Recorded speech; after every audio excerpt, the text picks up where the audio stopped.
Album that we are going to be discussing this week is the brand new Dogstar album, All In Now. All In Now is the fourth studio album by American rock band Dogstar. It was released on May 29th, 2026. This really shouldn't be the tagline for this album, but this is Keanu Reeves' band, or at least the band that he's in, which is like, a blessing and a curse. It's good publicity, but also it's always going to be branded as the Keanu Reeves band. Yeah. hmm But anyways, Eric, your thoughts on All In Now by Dogstar? Um, I don't even remember what we rated the original album, their first one, because I I think will it was look pretty it up. good. I will look it up I think, while you talk. yeah. So I do agree. Like a lot of people in the masses are saying that, oh, it's Keanu Reeves band. However, I don't think that it's being publicized as Keanu Reeves band. It's just like, um, which I kind of find humbling about it. And he's not using his fame to kind of like promote the album, which is nice. I know it kind of just it does it itself anyways, and I think he knew that, so he didn't want to shove it down people's throats. But that's Mhm. my opinion. What it could have been completely different what Yeah. he's thinking about that, but Before you continue, so the previous album, Somewhere Between the Power Lines and Palm Trees, which was their third album, we originally ranked it a 6 for you and a 6.5 for me, and then the adjusted year-end ranking, we both gave it a 6. a 6. Okay. Yeah. Yeah. So I remember it was pretty decent. Like it was a decent album. It sounded like it was nothing special, and I get the same thing with this album too. Uh, and Okay. and maybe that's why I couldn't remember what the original album sounded like, and I haven't gone back and listened to it since then. But it would make sense why we rated it that because it is like and I don't mean this to be negative, but it is forgettable. Like Mm. you listen to it, you're like, oh, that wasn't that bad, and then you just move on to other things. Mm-hmm. Um, I thought the same thing with this album. There was nothing really crazy going on here. It was definitely I enjoyed listening to it. Um, I thought each instrument was pretty like well mixed in terms of like you could hear the bass, you could hear the drums, and you can hear the guitar and the vocals very well. Like there was no parts in the songs where I thought like I can't hear what the bass player is doing or Keanu Reeves is doing. Okay. Um, but I thought the first song "Math" was a good opener for the album. But it sounded pretty consistent. Like there wasn't really any like change in the dynamic of the album. Mm. Especially I noticed because I thought it was the same song. Track 3, All In Now, and Exalted. It was almost the same tempo. Like it was almost the exact same beat of the drums too. Yeah. And I was like, is this a new song? And then I was like, because I was like, oh, 'cause at first I'm like, did they actually pull like like an 8-minute song here? And then I was Just like, like, oh no, it's just a new song. Um, but I mean, yeah, like it was good. Like it's not anything special. It's mm-hmm. definitely, and I think I used this analogy before, but it's like the perfect dad rock album, right? Yeah. Because you know, It literally sounds like your dad's buddies got together and just started jamming in the Mhm. basement, and this is what came out. That's what it sounds like. Exactly, It's hilarious. Um, absolutely. I did want to discuss the first track though. I'm a little bit outraged that they named the first track on this album Math.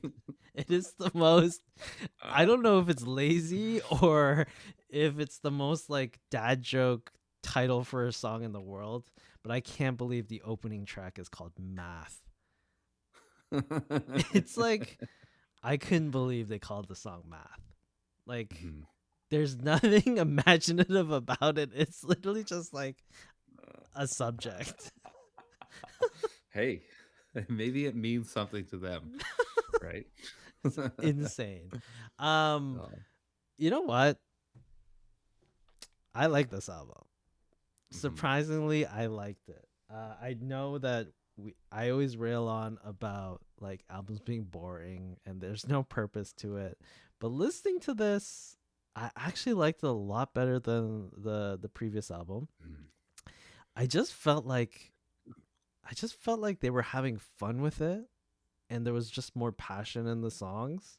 Like that's what I Mhm. got from it. It was just like songs that they just put together and just like had a lot of fun with it and just made it sound good.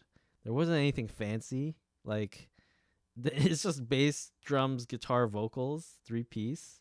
It's very simple. There's no barely any overdubs anywhere.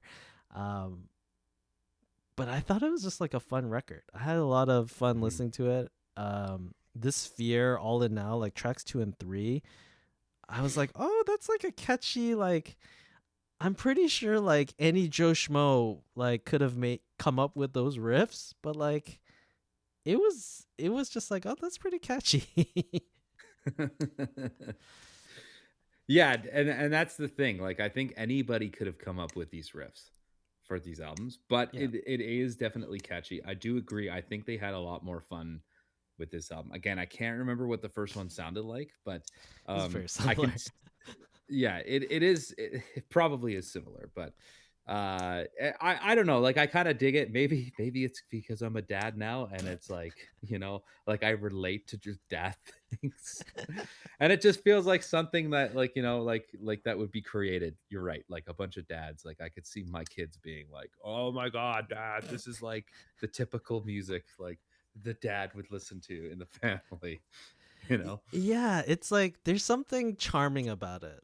And Mhm. like I think if you're a 60-year-old kid and you listen to this and you like it, I think you're a weird kid for liking this.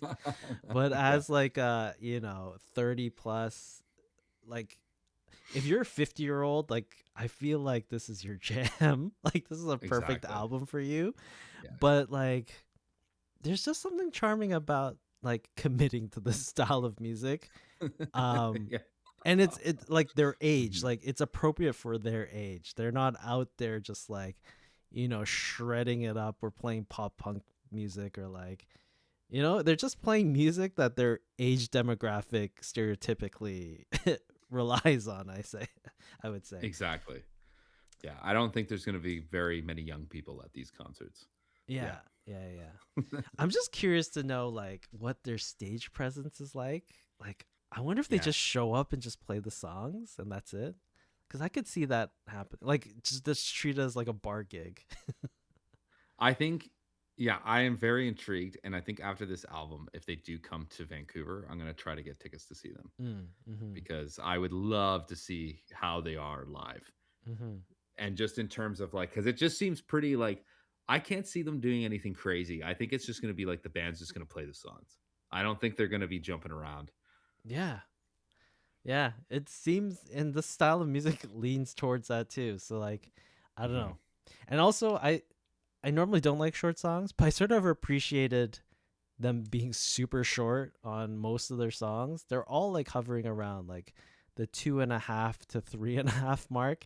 There's no Mhm. like filler in terms of like extra stuff because like the riffs are so simple that it's Oh like yeah. if you extended this thing to 4 minutes, it'd be like, oh my god, this again.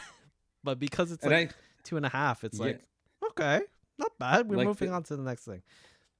12-song album coming in at 37 minutes, right? Yeah, That's pretty it's an easy listen to, and I think that's exactly why it's pleasing to the ear because it's they didn't overdo the song.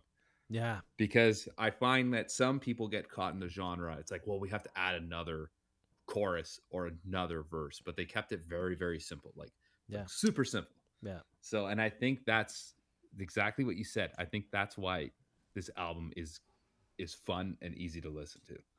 Yeah, it didn't overstay its welcome because even like track 8, What Is, it's like 2 minutes and 11 seconds. Mhm. Which, like, just saying, no one, like, unless you're a punk band, you don't leave a song for 2 minutes and 11 seconds. Like, you should try to get to that 3 minute mark. But for this, it worked because it was like a simple song and they just kept the song simple. It's like, okay. Yeah, I don't know. absolutely. I think it just for me, while listening to this, everything sort of just clicked. Now I do agree with you. Like it all just blended together at some point because they were just all Hmm. the same dynamics throughout the whole album. But it was short enough that it was like It didn't become Yeah. boring or monotonous. It's just like, oh, cool. There's a riff 2 or 3 times, and let's move on. Now, the one thing I was curious about is, did Keanu Reeves do any vocals on this, like lead No, vocals no. on this album? Mm-mm. Okay, because there was some part where I'm like, is that Keanu Reeves? Because I'm like, I couldn't remember what the singer sounded like. I So I was don't. I like, don't think it so. sounds like Keanu Reeves. But I, and then some of the songs I was just like, is that a new singer or is that like the actual guy that sings the songs? No, he. I don't think he did any lead vocals on this. I Okay. know he does backing vocals though, so Okay. maybe that came out. But yeah, there he doesn't do lead vocals for sure. Gotcha. Actually, even the drummer does backing vocals. So, Nice. um, I don't know. Dogstar's such a strange, like, interesting band because it's like you have global superstar Keanu Reeves in the band, but he plays bass. He's like the Nice. most like muted member of the band. But I'm pretty sure he like bankrolls this whole band. Yeah, which is kind of cool, but yeah. Yeah, it's hilarious. But anyways, Eric, final thoughts and ratings. What are you going to give All In Now by Dogstar? I think I'm gonna definitely give this a higher score than what we gave the other album. It's gonna be a 7 out of 10. It was just easy to listen to. I enjoyed it. I didn't hate really anything about it.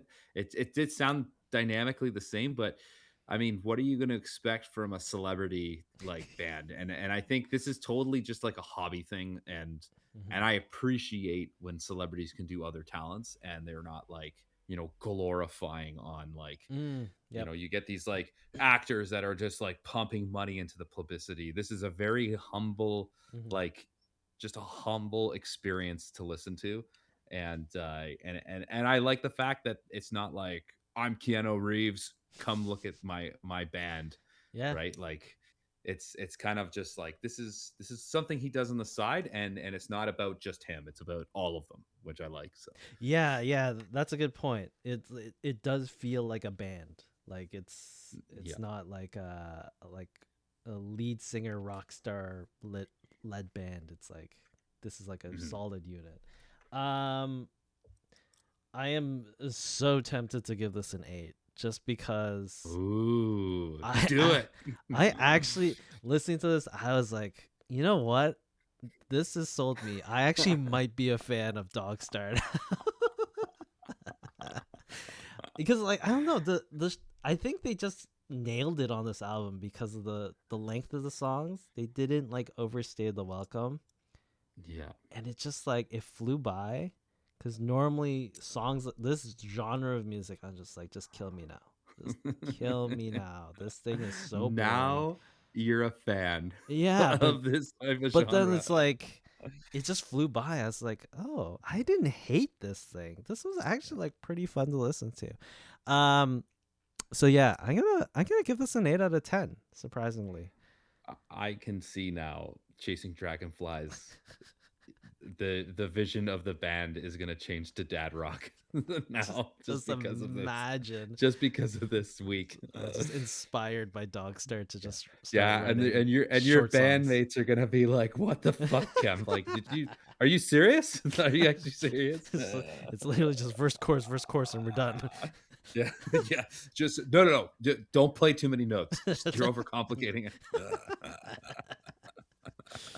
um, but yeah, I'm gonna give it an 8. I like really enjoyed it. Now, Mhm. would I recommend?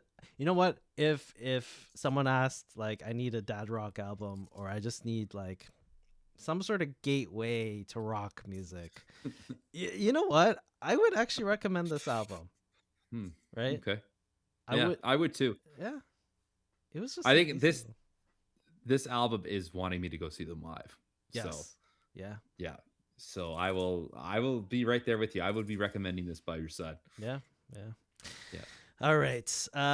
Anyways, 8 out of 10 for me, 7 out of 10 for you. All right. Well, that was our discussion on All In Now by Dogstar. For those of you who are following along with us every single week, the album that we are going to be discussing, the much anticipated, the brand new Olivia Rodrigo album, You Seem Pretty Sad for a Girl So in Love. And I am nervously excited for this album Yes. because my expectations, I feel like, are so overblown for this album because I just Mhm. absolutely love her first two albums. Yes. So, are we going 3 for 3? I don't know. Yeah. What were our scores on the last ones? Ooh. Let me just quickly look that up again because I didn't actually. I I feel like we did. I can't remember sour we actually had on this. Did we rate sour? Uh, I don't think we rated sour on this show. Hmm. We gave Guts, the second album. We both gave it a 9. Okay. Yeah. Let me see if we did sour though. I Sour. feel like we did sour, and We I feel might. like we gave it a 9 too. Yeah, but I don't think we. Yeah, I don't see it on the list. Okay. We might have just talked about it. I don't know if we actually did a Maybe full we talked about it. Yeah. full Maybe we thing. did. But Guts, 9 out of 10 for Yeah. that album. And you know what, sour. I think you said that you actually like sour more than Guts. For me, like they're almost at par with each other, Guts and sour. Yeah. Like for me, they're just like so good. Do you think? I feel like if we were to give sour, and I think we would have given it a 9 out of 10 too. So, Yeah, like, is this going to be the third 9? that's Or is this going to be third time's a charm and it's going to be 10 oh out a of 10? 10, Yeah. maybe. Yeah. Don't let us down, Olivia. Do not let us down. No. I am nervously excited for this because like Yeah. man, my expectation. I personally I just want this album to be like absolutely amazing because like Yes. the talent she has for songwriting is just off the charts. Oh, yeah. Absolutely. But yeah, we're gonna be discussing "You Seem Pretty Sad for a Girl So in Love" by Olivia Rodrigo next week. And that's it. That's it for the podcast for another week. This is Crossroads Music Podcast. We're here live at twitch.tv/the Crossroads Music Podcast at 10 p.m. ET, 7 p.m. PT every Monday. Catch us on Spotify, Apple Music, all the places where you get your podcasts, and YouTube, where you can send us fan mail about why we Yes. are right or wrong, and tell us, did the poll miss any of the all-time greats, vocalists of all time? Yeah. Probably did. I feel like we missed. Yeah. Gonna have missed someone at some point. We have to. Yeah. Yeah. There's Like so many there's good so ones many. out there. Yeah. Yeah. But anyways, that's it for another week for us. Thanks everyone for tuning in, and we will catch you all next time.